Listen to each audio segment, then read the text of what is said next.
And I just, wow. I mean, this book was extremely amazing.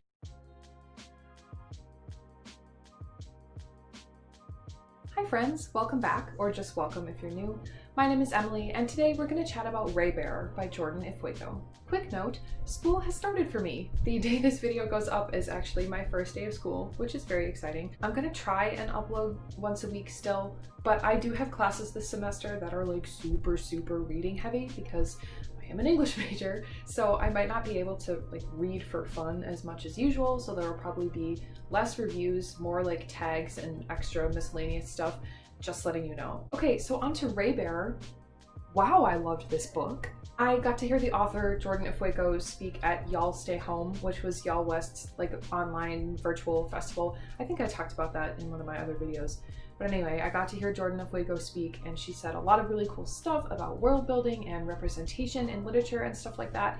And she also got an opportunity to plug Raybearer. So of course I wrote down the title so that I would remember to pre-order it when pre-orders were opened. And I just, wow. I mean, this book was extremely amazing. But before I start gushing about this book, which I feel like happens in every single one of my reviews, let's do a summary. Strap in, let's go.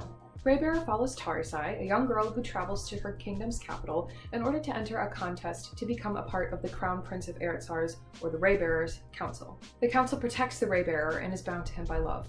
However, Tarisai is also bound to a magical wish made by her mother, the Lady. Tarisai is destined to kill the Crown Prince.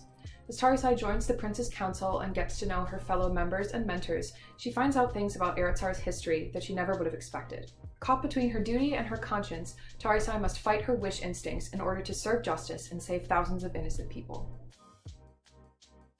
The dedication of this book already had me like super emotional. It reads, "For the kids scanning fairy tales for a hero with a face like theirs, and for the girls whose stories we compressed into pities and wonders, triumphs and cautions, without asking even once for their names." Right off the bat, Jordan Ifueko is making it very clear that this book is for those people, and I think it's incredible. The way that she phrased the dedication, the meaning behind it, it's all just incredible. It's definitely a harbinger of how this entire book is going to go. Let's talk about representation and diversity. So first of all, Raybearer is Own Voice's Black author and also inspired by Nigeria, which is super cool. Also, nearly all of the characters are people of color, and Jordan Ifueko makes that very clear. She talks about like broad noses and coily hair and all of the stuff that's not Western beauty standards, which is amazing. I know that this is a very common observation, but it feels like all of the YA protagonists are like white and straight. But Jordan Ifueko said, you know what? Absolutely not. And she gave us fantastic representation, fantastic diversity. The entire cast was super diverse. It was amazing. Awesome. 11 out of 10. The world building in this book is just absolutely wonderful. I mean, everything that Jordan Ifueko wrote about all of the realms of Eretzar, it was just so artful and colorful, and the descriptions were so vivid. It was just such a cool experience to read about. And I'm pretty sure all of the realms were based on like countries from real life, which is kind of cool. It kind of reminded me of the kingdoms in the Selection series, which actually, funny story, one of my roommates is reading the Selection series for the first time, and my other roommate is like obsessed with the Selection series, so I've been hearing a lot about the Selection at my house right now. But anyway, point being, all of the realms of Eretzar are super cool. The world building was just so vibrant and gorgeous. I love Tarisai.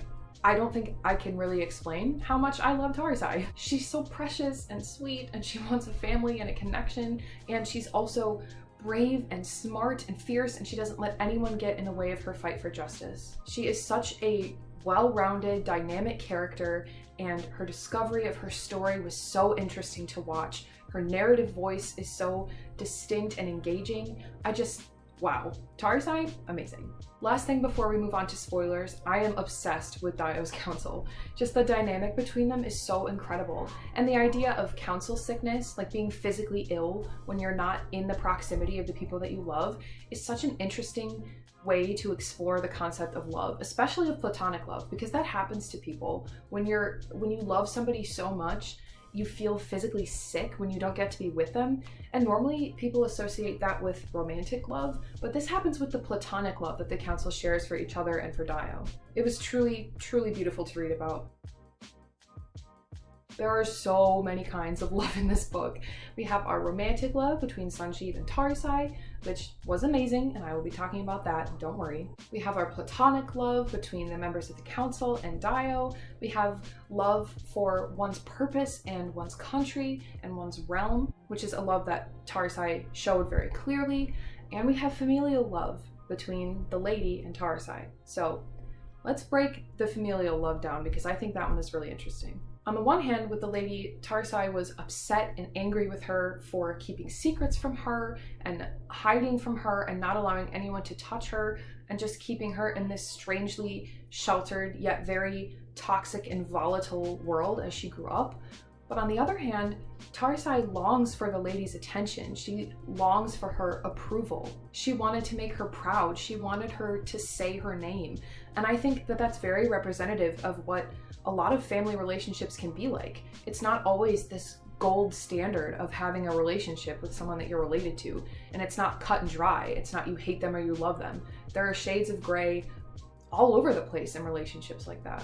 The way that everything was tied together in this book was just like incredible. There was the foreshadowing about Ayatoro's drum. There was the hinting that Tarisai and Dio were maybe related to each other. There was that fire that Tarisai felt in her chest that indicated that she was a Raybearer. And it was just like Jordan Ifueko was laying down clue after clue after clue so that when the reveal happened, you didn't feel cheated. And that's something that's super important to do in writing, is that you don't want your readers to feel stupid. Like, you don't want them to feel like they could never have figured it out. A lot of people say that being predictable is bad, but in a sense, being somewhat predictable is good, because then the readers, when they look back, they can see, oh, that's right, there's this clue here about this, and this other clue that ties into the next one and stuff like that. It's just, it makes for a more well-rounded experience, and it also makes your reader feel smart. I like to feel smart when I'm reading, and I'm sure that all of you do too. So that's a really important thing to have in books, and it was really cool that Jordan Ifueko did it here.